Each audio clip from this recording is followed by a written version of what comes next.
En esta oportunidad vamos a revisar lo que son las macromoléculas. Para ello vamos a tener una introducción donde vamos a poder describir un poco de qué macromoléculas vamos a poder dar un pequeño repaso. Bien, por un lado vamos a tener por un lado las proteínas, carbohidratos, lípidos y pues finalmente poder hablar de lo que son los ácidos nucleicos. Muy bien.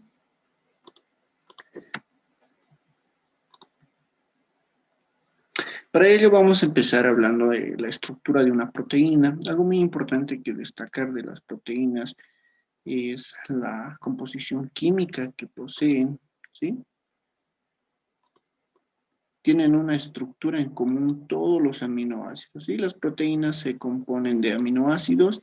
Aquí podemos observar que tenemos la estructura general de un aminoácido, donde se compone de un grupo amino.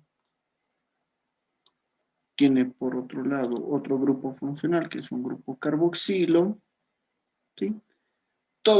Absolutamente todos los aminoácidos cumplen esta estructura, donde tienen una pequeña variación estructuralmente hablando, es en la región de su radical, ¿sí? Ahí puede ser reemplazado por grupos eh, cíclicos, podemos tener grupos lineales, grupos amino, grupos carboxilo, y eso va a determinar la propiedad de cada aminoácido, ¿sí?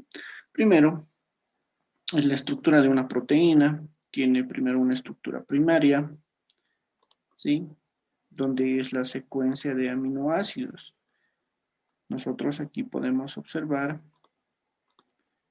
¿sí? Esta es una estructura primaria donde podemos tener una secuencia de aminoácidos. Tenemos la glicina, ¿sí? Tenemos todos los aminoácidos que forman la estructura primaria de una proteína. Posteriormente, la estructura secundaria que compone a una proteína es su grado de plegamiento, ¿sí? Puede tener una hoja plegada beta, como podemos observar en la imagen, o también puede estar combinado con una hélice alfa. Ahora, el plegamiento en hélice alfa o hoja beta se determina por el tipo de enlaces que se llegan a formar, ¿sí? Por la interacción de los grupos funcionales, ¿sí? Justamente por estos radicales se llega a poder determinar la conformación de lo que es la estructura secundaria de una proteína. Y tenemos la estructura terciaria de una proteína, sí, que viene a ser la estructura tridimensional que podemos observar en este espacio. Y aquí nosotros podemos observar que es la estructura tridimensional, donde tenemos la unión de la estructura secundaria, que viene a ser la hoja plegada beta y la hélice alfa, ¿sí? Dando lugar a una estructura tridimensional. Ahora, también existe una estructura cuaternaria, ¿sí? Donde a la estructura tridimensional se le incorporan dominios.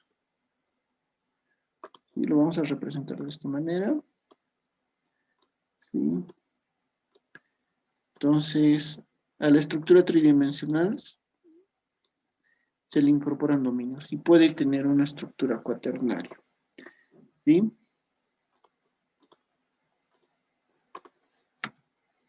Muy bien, las proteínas se pueden clasificar de acuerdo a su composición. Tenemos nosotros las proteínas simples.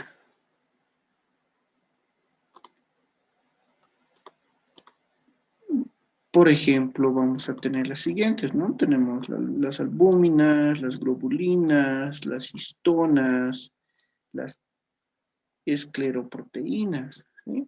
Aquí podemos observar las características y generalidades y su solubilidad, que son factores muy importantes para que lleven adelante su función, ¿sí? Eh, las albúminas tienen o ayudan a mantener la presión sanguínea, y osmótica. Las globulinas llevan adelante la defensa contra infecciones, participan en la coagulación sanguínea. Las histonas estabilizan, ¿sí? Estabilizan los ácidos nucleicos, ¿sí? Porque los ácidos nucleicos están cargados positivamente. Entonces, si no estarían cubiertos, ¿no? Estarían cargadas negativamente, las histonas están cargadas positivamente. Lo que hacen las histonas es cubrir el material genético, porque al estar cargadas negativamente pueden interaccionar con otro tipo de moléculas. ¿Sí? Y más adelante vamos a poder observar la importancia de los ácidos nucleicos. Y las escleroproteínas pues tienen una función estructural y de protección. Los ejemplos que podemos citar son que las albúminas, dentro de las albúminas tenemos la albúmina del ser humano, ¿sí? Dentro de las globulinas vamos a tener las gamas globulinas, los anticuerpos, el fibrinógeno. Dentro de las histonas podemos tener las histonas H1, H2A, H2B, ¿sí? Que se llegan a asociar con los ácidos nucleicos. Y por último tenemos las escleroproteínas, ¿sí? Que pueden ser la queratina del pelo, uñas, garras, pico, porque recuerden que las proteínas no solamente están presentes en el ser humano, están presentes en todos los organismos vivos. ¿Okay? Muy bien, esas eran las proteínas simples. Ahora vamos a hablar un poquito de las proteínas conjugadas. Estas proteínas conjugadas, pues, como su nombre lo dice, se conjugan con otro tipo de moléculas prostéticas, como son las nucleoproteínas.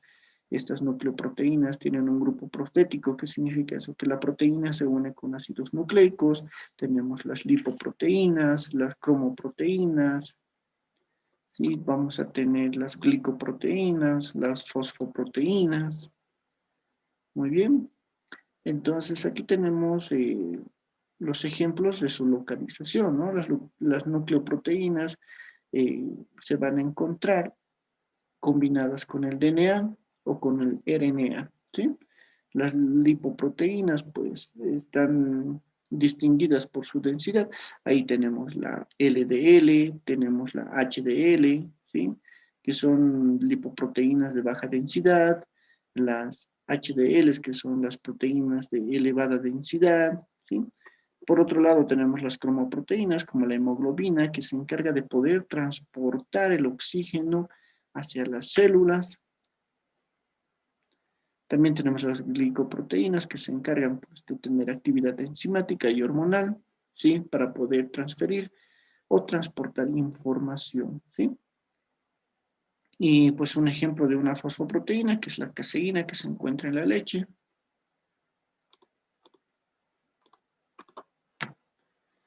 Muy bien. Como habíamos observado, la clasificación de las proteínas como proteínas simples o proteínas conjugadas, ahora deberíamos hablar un poquito sobre, según su función. ¿Sí? Las proteínas tienen una función biocatalítica que se lleva adelante por medio de las enzimas. Las enzimas son proteínas, ¿sí? Con actividad catalítica. Eso significa que se encargan de poder acelerar las reacciones que se llevan adelante dentro de los organismos. Por otro lado, también tenemos que las proteínas conforman parte de nuestra defensa dentro del organismo por medio de las inmunoglobulinas, que son conocidas como anticuerpos, ¿sí?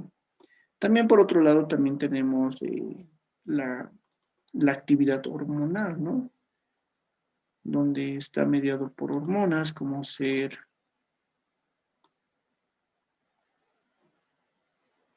la insulina, el glucagón, ¿sí?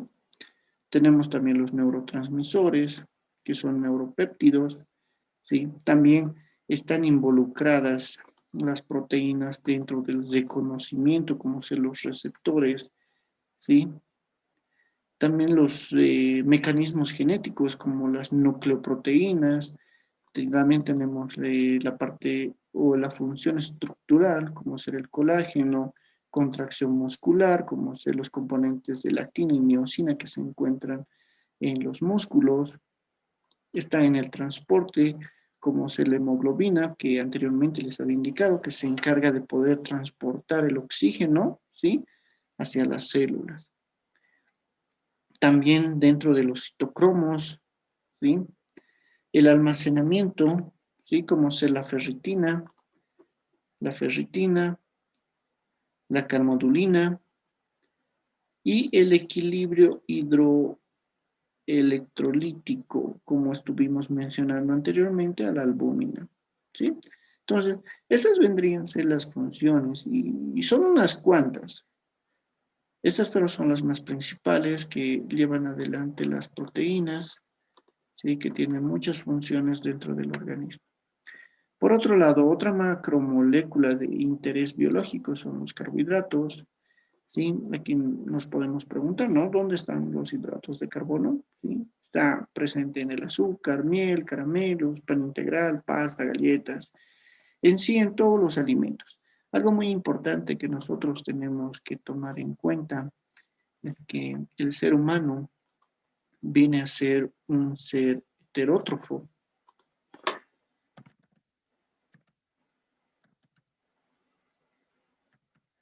Esto significa que depende de los organismos autótrofos. Nosotros tenemos que consumir o ingerir a otros organismos para obtener estos hidratos de carbono. ¿Por qué? Por ejemplo, por medio de la fotosíntesis, las plantas lo que hacen es captar la energía del sol, convierten esa energía luminosa en energía química y lo almacenan como hidratos de carbono. ¿Sí? Dentro de ello, nosotros debemos citar, vamos a citar la siguiente clasificación, ¿no? Dentro de la dieta nosotros consumimos monosacáridos, disacáridos, polioles, polisacáridos y polisacáridos. Y el más conocido, ¿no? Dentro de toda la literatura, el más famoso es la glucosa, ¿sí? Que es un monosacárido, ¿sí? Que es de fácil, de fácil asimilación por parte del organismo. Por otro lado, también vamos a tener los disacáridos. Un disacárido muy famoso es la lactosa, sí, disacárido que se encuentra en la leche. Por otro lado, podemos tener también los polioles, la maltodextrina. Y bueno, dentro de los polisacáridos, pues uno de los más famosos, ¿no? El almidón.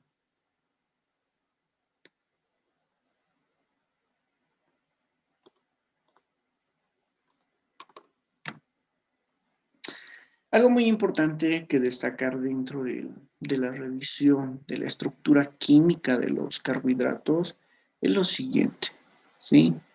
Es de acuerdo a su composición química. Algo bien importante que nosotros tenemos que destacar de los carbohidratos es justamente el grupo funcional que posee.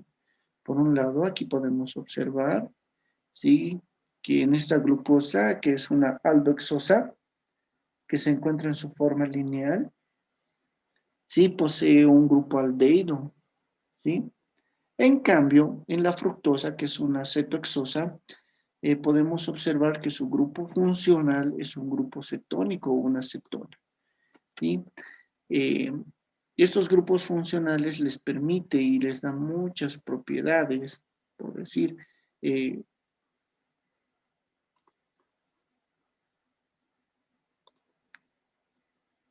el grupo aldehído se encarga de poder dar esa propiedad de ser un azúcar reductor,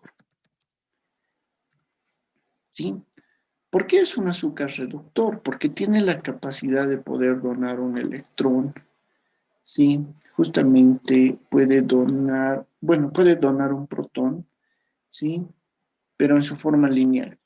Según el principio de Le Chatelier, eh, la glucosa que se encuentra en su forma lineal pasa a su forma cíclica, ¿sí? Pero dentro de esto es muy importante porque permite poder ser identificado y cuantificado por muchas reacciones químicas.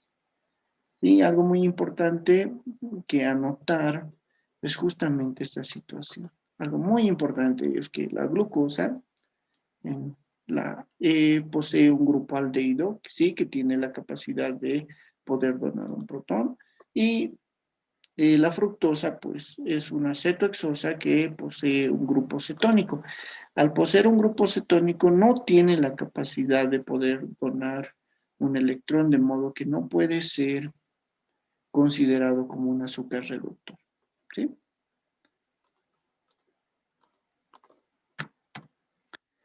Muy bien, dentro de la clasificación que nosotros vamos a ver dentro de los polisacáridos, es poder observar polisacáridos, por un lado, simples, ¿sí? Los cuales pueden tener dos tipos de funciones. Por un lado, pueden tener una función de reserva o una función estructural, ¿sí? Dentro de la función de reserva tenemos el almidón y el glucógeno. El almidón en vegetales y el glucógeno en animales, ¿sí? Dentro de la función estructural, ¿sí? Los vegetales tienen una cubierta de celulosa, ¿sí? Nosotros como, bueno, el ser humano carece de una enzima que se llama celulasa, ¿sí? Nosotros no poseemos una celulasa. ¿Qué es una celulasa, no? La celulasa es una enzima que va y corta, hidroliza a la celulosa, ¿sí? Al no poseer esto, la celulosa cumple la función para poder formar o entra al organismo como fibra, ¿sí? Entonces eso ayuda también a la digestión, sí cumple una función, ¿sí? Pero la celulosa entra intacta, ¿sí? Recorre todo el aparato digestivo y sale intacta, se puede decir. Muy bien. Por otro lado, tenemos los polisacáridos derivados, ¿sí? Que pueden ser lineales o ramificados. Por un lado tenemos a los homopolisacáridos, que puede ser la quitina, o los heteropolisacáridos, que son las glicosaminoglicanos, ¿sí? Y dentro de los ramificados podemos tener los peptidoglicanos, que se encuentran en la estructura de, de las bacterias, se puede decir, que tienen de las gram positivas, y los glucoconjugados. Esa vendría a ser una pequeña descripción de la clasificación de los carbohidratos, ¿sí? Dentro de los organismos. Bueno, pasamos a poder hablar un poco de lo que son los lípidos. Los lípidos, pues, poseen varias características. Un aspecto general de los lípidos es que son insolubles con el agua, ¿sí? Esto por la composición química que poseen, ¿sí? Son cadenas largas de hidrocarburos, ¿sí? Que poseen un grupo carboxilo en un extremo y tienen varias funciones dentro del organismo. Una de ellas, una de las más importantes, es el aporte energético que puede tener, ¿sí? Si bien los carbohidratos tienen esa función de aportar energía en forma de ATP al organismo, los lípidos también lo hacen.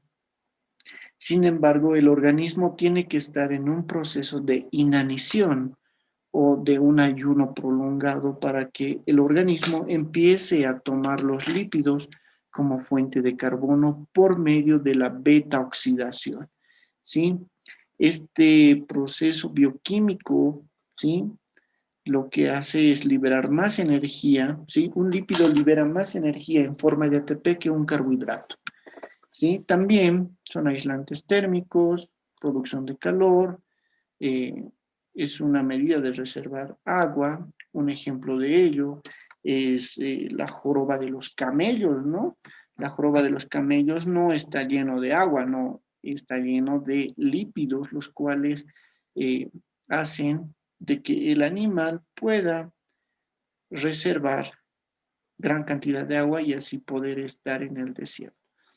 Dentro también los lípidos forman estructuras, están presentes en las membranas lipídicas de las células de todo el organismo, ¿sí? También forman parte de la información. ¿Por qué? Porque los lípidos, al formar parte de las membranas celulares, pues cumplen también la función de poder ser receptores, ¿sí?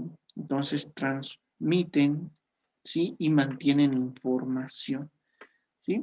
Dentro de ello, también podemos observar que dentro de la clasificación de los lípidos, vamos a tener, jóvenes, poder distinguir entre lípidos saponificables y no saponificables, ¿sí? Entonces, podemos, por un lado, observar que los saponificables son ácidos grasos y derivados, ¿sí? Son los icosanoides, lípidos neutros, lípidos antipáticos.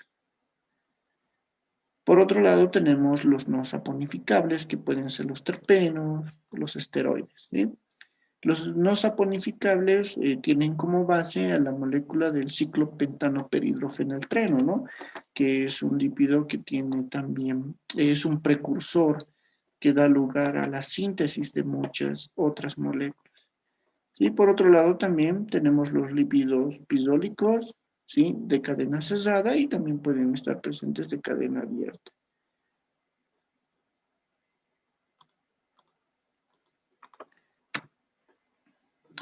Muy bien. Recuerden que estas pequeñas revisiones que estamos viendo están hechas en base al documento guía que se les ha proporcionado y también se busca que seamos puntuales y no muy redundantes para poder hacer más práctica la presentación. Muy bien. Entonces, pasemos a lo que son los ácidos nucleicos. Los ácidos nucleicos pues tienen la función. Primero, veamos estructuralmente. Los ácidos nucleicos pueden estar presentes, no pueden estar presentes, están presentes en todos los organismos vivos, ¿sí? Todos los organismos vivos, ¿sí? En células eucariotas y células procariotas. Solamente en los virus, ¿sí? Pueden poseer, o bien poseen DNA, o bien poseen RNA.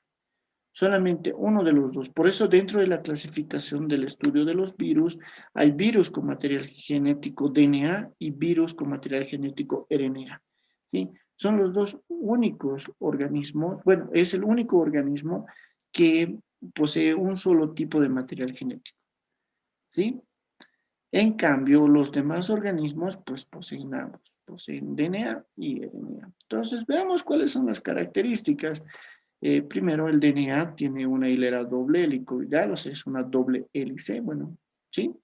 Y el RNA es una hilera simple, es una cadena simple, ¿sí? Dentro de los polinucleótidos, el DNA va a presentar dos y el RNA uno. Dentro de la ubicación que tiene el material genético dentro de las células, ¿sí? Puede estar presente en el núcleo, en los cromosomas, en la mitocondria y en los cloroplastos, ¿sí? El DNA. En cambio, el RNA está presente en el núcleo y en los ribosomas. Sí, más adelante vamos a ver lo que es el dogma de la biología molecular y ahí vamos a observar qué función cumple cada uno, ¿sí? También el DNA y el RNA, o sea, los ácidos nucleicos, están compuestos por una pentosa, ¿sí? Un grupo fosfato y también bases nitrogenadas, ¿sí? La pentosa en este caso es una desoxirribosa y en el RNA es una ribosa. Dentro de las bases nitrogenadas que va a componer el DNA está adenina, citosina, guanina, timina. A diferencia, bueno, el RNA va a tener los mismos componentes a excepción del uracilo. El uracilo reemplaza la timina, ¿ok? Es algo que se tiene que tomar muy en cuenta, ¿sí? el uracilo reemplaza la timina en el RNA. ¿Sí? Muy bien, la guanina se va a unir con la citosina por 3 enlaces de hidrógeno. Y el uracilo, ¿sí? Con la adenina, bueno, la adenina con la timina con 2 enlaces de hidrógeno, ¿sí? 3, 2. Algo muy importante que tomar en cuenta. Bueno, veamos cuáles son las funciones que van a cumplir. Algo bien importante, los ácidos nucleicos conservan y almacenan la información genética de un organismo, ¿sí? Gracias a ello nosotros hemos heredado toda esa información de nuestros padres, ¿no? Por eso uno siempre lleva las características, o bien de mamá, o bien de papá, o de un familiar cercano. Pero esto también suele saltar, suele haber información que no se expresa en una generación, ¿sí? Digamos, no se expresa en los hijos, pero sí se expresa en los nietos. Y esta información suele saltar, ¿sí? Y el RNA, pues, permite la expresión de la información genética, sobre todo en este sentido. Vamos a ver el dogma de la biología molecular, pero el RNA se encarga de poder llevar adelante la síntesis de proteína. Lo que hace el RNA es llevar el mensaje, porque hay 3 tipos de RNA. Hay RNA ribosómico, permítanme esto, yo se los voy a anotar. A ver, aquí tenemos RNA, primero, RNA mensajero. Luego tenemos RNA ribosómico. Y tenemos RNA de transporte. ¿Sí? Entonces, estos RNA, sobre todo este, que es muy importante, lo que hace es llevar el mensaje. Lo que hace es llevar un código, por eso es mensajero. Pero ¿quién lo lleva? El RNA de transporte. Entonces se carga el RNA mensajero, el RNA de transporte lo lleva a los ribosomas y en los ribosomas es donde se traduce esa información en forma de proteína, ¿sí? Por medio de los codones, ¿sí? Entonces, esto de la información genética es algo muy importante que se tiene que considerar dentro del área de la salud, porque hoy en día muchas enfermedades, sí, muchas enfermedades tienen carácter hereditario, ¿sí? Entonces podemos ver, ¿no? Que hay muchas enfermedades como la diabetes, cuadros de cáncer y muchas enfermedades más. Aquí nosotros vamos a observar un poco de la estructura química, sí, tanto del RNA como del DNA. Como les había indicado anteriormente, el RNA es una simple cadena y el DNA es doble cadena. También algo bien importante que destacar en esta imagen es los componentes que tiene el RNA. ¿Sí? Citosina,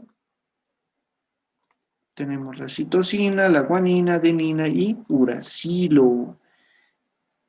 Esta es la diferencia, ¿no? Aquí, este uracilo reemplaza a la timina en el caso del RNA. Y bueno, por el otro lado tenemos, aquí está, y los componentes del DNA. La citosina con la guanina se unen por 3 enlaces. La adenina con la timina por 2 puentes de hidrógeno. Y aquí tenemos las estructuras. Tenemos las estructuras químicas de las bases púricas y las bases pirimidínicas. Y tenemos las pentosas que conforman la estructura del DNA. Sí, algo bien importante y también algo que destacar, ¿no? Dentro del estudio de estas moléculas. Eh, Nosotros, bueno, en un inicio, eh, al tener un doble grupo oxidrilo, eso generaba más combinaciones. Es por eso que en un inicio se se cree que el material genético era RNA, pero al ser RNA, pues tiene un índice de mutación más elevado. Es por eso que existe un problema con los microorganismos, por decir los virus, como estuvimos hablando hace un momento, que poseen RNA como material genético. Mutan constantemente. Y al mutar constantemente, ¿qué significa? Que cambian sus proteínas. Es por eso que hasta hoy en día no se tiene una cura definitiva para el VIH. Sí, el VIH, el virus de inmunodeficiencia humana, posee material genético de RNA. Entonces, si yo hago una vacuna para una determinada proteína, pero esa proteína al ser sintetizada por su material genético, que es RNA, en su próxima mutación puede cambiar. Entonces, la vacuna que yo le ponga, pues, ya no me sirve, ¿sí? Es como los resfriados, ¿no? Es algo así. Muy bien, entonces vamos a continuar. Vamos a continuar. Muy bien. Y bueno, aquí vamos a hablar sobre lo que es el dogma de la biología molecular, ¿sí? Algo bien importante que tenemos que destacar en este punto es, eh, vamos a destacar esto. Primero, las etapas. Primero tenemos la replicación. ¿Qué significa la replicación? Significa sacar copias al DNA. Recuerden que el DNA va a manejar toda la información de un organismo, ¿sí? Al ser así, yo tengo que sacar muchas copias, ¿no? Por decir, es como sacar copias de la llave de la puerta de la casa. Si yo no tengo las copias, las pierdo, ya no puedo entrar a casa, ¿sí? Entonces, a eso se refiere. Entonces, primer paso, replicación, copia del DNA. ¿Por qué? Porque es un proceso muy importante. Aquí está toda la información de un organismo.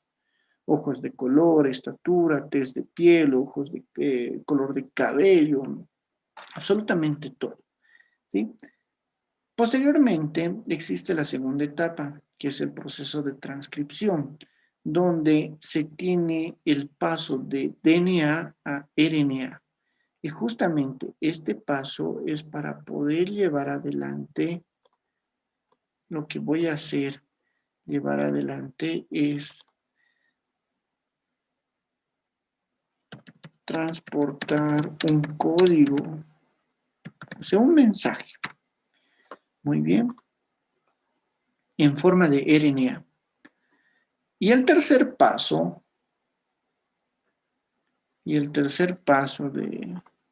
del dogma es la traducción. ¿Qué significa esto? De RNA voy a pasar a proteína. Ahora, para poder comprender un poquito mejor, en el RNA el código está en nucleótidos, ¿sí?